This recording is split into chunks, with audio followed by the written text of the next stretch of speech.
Bonjour à tous les auditeurs de TV Finance.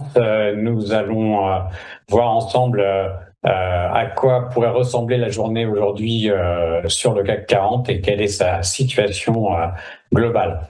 Sur le plan hebdomadaire, le CAC est toujours dans un biseau ascendant qui est normalement une figure baissière, mais ça reste toujours une probabilité.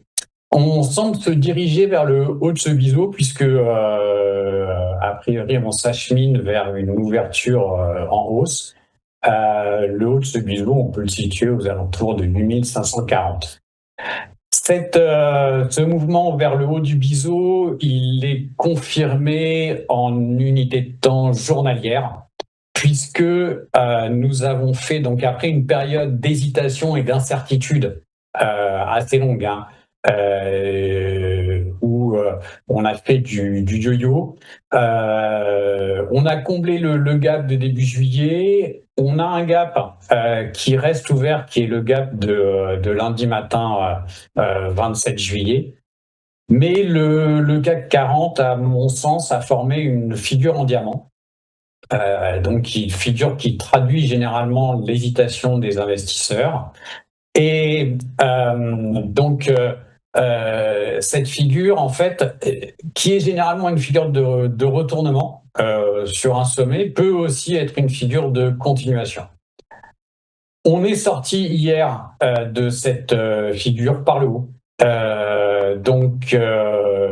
L'objectif théorique nous est donné en reportant la hauteur de la figure, ce qui nous ferait revenir vers le plus haut historique, donc de 8642. C'est la flèche en pointillé ici.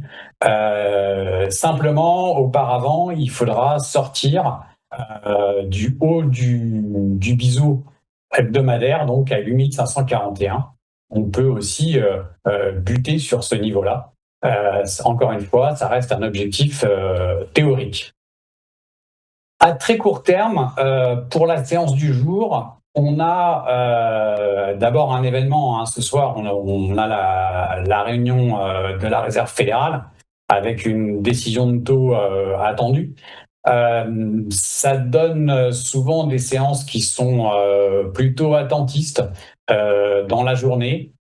Et puis, j'ai remarqué, alors c'est tout à fait empirique, on peut avoir deux scénarios, soit les investisseurs attendent vraiment l'annonce, soit ils l'anticipent.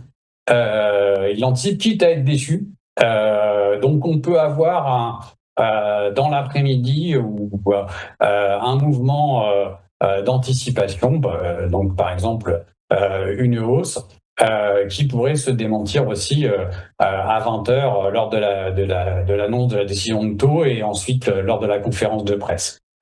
D'autant plus que sur le plan des unités de temps à plus court terme en 4 heures et en 1 heure, ça se traduirait en fait si on devait avoir une petite déception ce soir par un pullback en fait, donc un retour sur le haut du diamant avant de repartir éventuellement donc pour viser l'objectif théorique du diamant qui est à 8642 points, sachant que on aura cette barrière donc à 8541 à franchir, qui sera le haut du biseau hebdomadaire. J'en profite pour vous rappeler que le nuage Ichimoku, à chaque fois, a servi de support. Vous voyez qu'il a servi de support. Donc ici, ce sont les ellipses jaunes. Et encore une fois, le 23 juillet, quand on a eu le gap baissier, c'est le bas du nuage qui a servi de support. Et donc, on a des cours qui éliminent la Greenspan, qui sont au-dessus de ce nuage. Donc, si on devait faire un pullback, ça correspondrait aussi à ce haut de nuage qui est à 8398 points. Voilà. Donc, je pense que l'événement de la journée, eh bien, c'est la Réserve fédérale ce soir à 20h, le communiqué de presse. Et à 20h30, la conférence de presse, c'est ce qu'attendront tous les investisseurs pour cette journée du 29 juillet. Je vous souhaite donc une bonne journée et je vous dis à bientôt.